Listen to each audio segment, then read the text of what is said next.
When did you start investing in mutual funds? Well, I started investing in mutual funds when the industry actually got rejuvenated, 1996, when new players emerged. There were dormant fund companies. Like for Pammy's case, it was Trinity. It pays to have a real good view of diversification. If you have enough that you can diversify, I would suggest really having different markets. If we stay with objectives to grow portfolios, diversification, if we have the access to it, very important.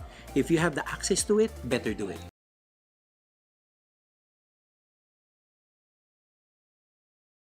If you're someone who's employed or you have a business and then you don't have any proficiency yet in terms of investing, what's the biggest advantage of mutual funds up against direct stock investing? There is no perfect investment for anyone. Even given our base of portfolio, our assets, given our proficiency, our acumen, there will always be the right thing for you.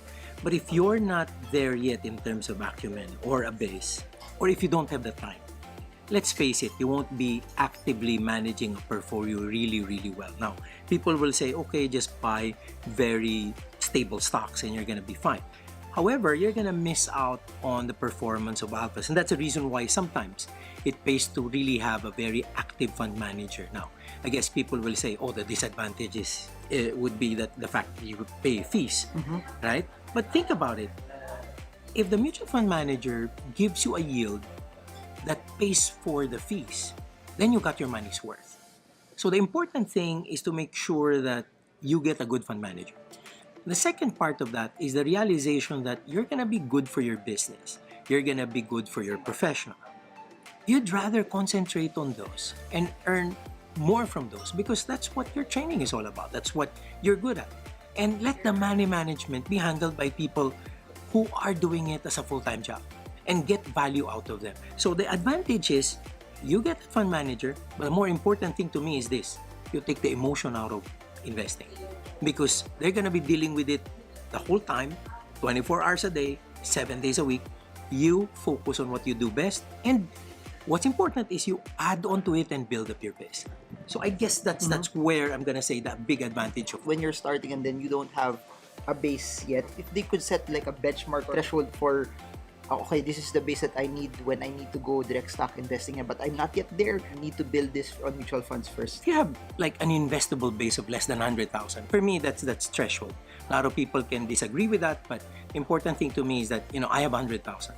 If I have 100,000, half of that would be in managed funds, maybe 2 or 3 counters, and I let 3 good fund managers battle it out for the top performing fund per year. But I have 50,000 that I can invest on my own to compete with them. Now I have a comparison: 3 fund managers and me, and I'll build this 100,000 up as I go along. If I'm doing well, I'll add more to my side.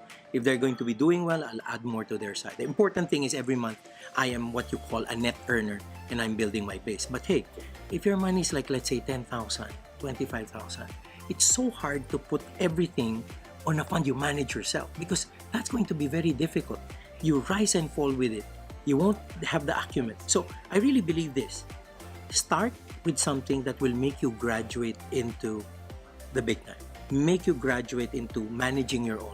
But in the meantime that you don't have that and you're not there, try to learn the ropes, try to see what they do, get the reports, understand, read, attend seminars, and then later on you can get yourself doing it. When did you start investing in mutual funds? Well, I started investing in mutual funds when the industry actually got rejuvenated, 1996, when new players emerged. There were dormant fund companies. Like for Pammy's case, it was Trinity. I obviously invested in the funds we manage. So that's like over 30 years now. So in your experience investing in mutual funds for the long term, riding out economic times where it's good and it's bad, how has it been naman for you? Kasi a lot of people who are new to investing right now get jittery whenever there's bad news also. How has it been? For most of these mutual funds, what they tell you is that, just add on to it. You're a net earner, add on to them.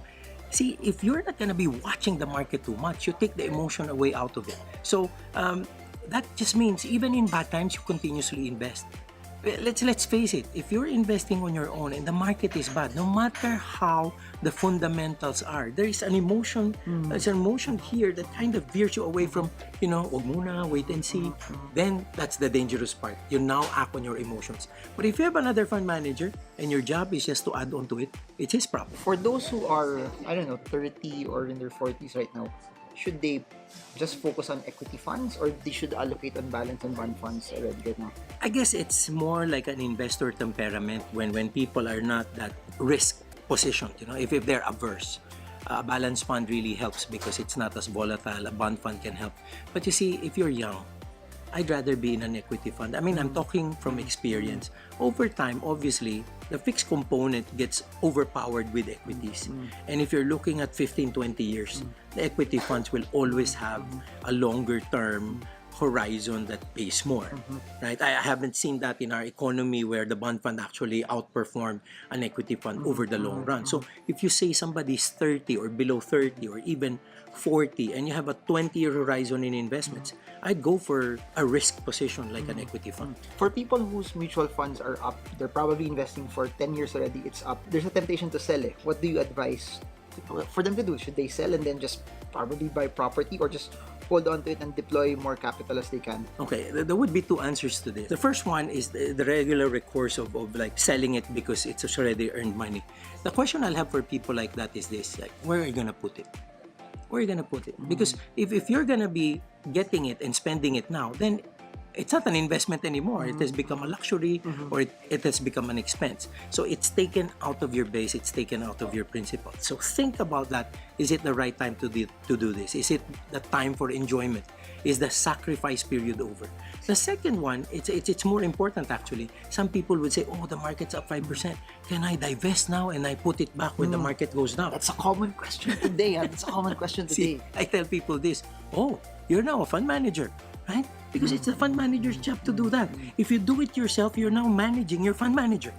See, this is the concept of a backseat driver. You got a driver to drive for you, and then all of a sudden you're instructing him to do what you want to do. He's the fund manager. You're the investor. Your job is to build up your base and add on to it, not to manage him. Because when you buy and sell, you'd rather go into direct stocks because you're actually managing your fund manager. When times are bad, what do you advise? They double down on that equity investment, or just shift it to a bond or balance fund? It's an opportunity because the fixed income side pays more. So it's an opportunity to make that shift. But I tell a lot of people, exactly when that time happens is also the time when you see a lot of stock markets. It's exactly when you see a lot of stock bargains. So I am not going to make my decision based on what's happening to the market. I'm going to base my decision on what's happening to me. Am I close to retirement? Do I now need to shift to a much safer side? And I take this opportunity because rates are high. In the future, I won't be as turbulent as far as my portfolio is concerned. I'm about to retire. But if I have like another 10 years, another 20 years, why will I get into fixed? It's a good time to build up on my base. And, if you go back to November, to October, you would know that this is true. If you've kept your faith, you're probably going to be up much, much more than a bond with in the last 2 years or in the next 2 years. When do they know that I should actually dabble into foreign funds, or just stick to the Philippine economy because I think the Philippine economy is growing faster than other economies outside? It pays to have a real good view of diversification. If you have enough that you can diversify, I would suggest really having different markets. If we stay with objectives to grow portfolios, diversification, if we have the access to it, very important. If you have the access to it, better do it. When they go that route, do you recommend that if they have existing dollars, that's what they use, or they use pesos, swap it to dollars for that very intention of just getting foreign funds? Or would it be better your peso, just put it in peso equity na lang? Okay. So for me, I do it very differently. I start with the portfolio itself in terms of currency. How much of my portfolio should be in peso? How much of it will be in dollars? Okay. So if I decide peso, 70%, dollars or stronger currency, 30%. Now I get to decide, where will I put the 70% peso? Where will I now put the 30% dollar? So I don't shift peso to dollar. It's really my dollar portfolio, and now I have to allocate that 30% into dollar assets. So it can be direct stocks in like technology companies, it can be mutual funds, and it can be, you know, diversification in territory or geographic markets. Now the important thing is this: when you do your diversification, see, the important thing about funds is that you can start with what? $2,000, $1,000. So it doesn't have to be big. It's unlike before, that before you can invest in international markets, you have to be a millionaire. You have to be, you know, having $1 million before that private banker accesses, you know, your base. Today, you can do it for as little as $2,000. What do you think will be their biggest upside over the next few years if they invest in mutual funds? I guess this is an opportunity to start. Mutual funds are going to do well. As people would say, the market, we're into this real good long-term track. So I'd rather that people start. And when you start, you have to start comfortably. And for me, you have to have good advice. You have to have that good pathway where a little of the emotion is out and more of the objective nature of just discipline comes in. This is where mutual funds are very good at. To sum it up, if you're starting, mutual funds are amazing. It's not just about the stock market, no, it's about finding what fits you the most. And I hope that if this encourages you, this inspires you, that you actually start. Because this will, for me, this won't mean much if it's not executed and you don't actually start investing. This won't affect your life. This won't push you to invest, and this won't really bring you closer to financial freedom if you don't deploy what you have and actually start. If there's one thing you can get from this video, it's 30 solid years of investing, that it actually works, that the process wins, and loving it and investing it over time will work. So that's it for now. I hope this video helps you trade well, trade strong, trade smart. We have Rex Mendoza here. I hope you learned a lot. So God bless you.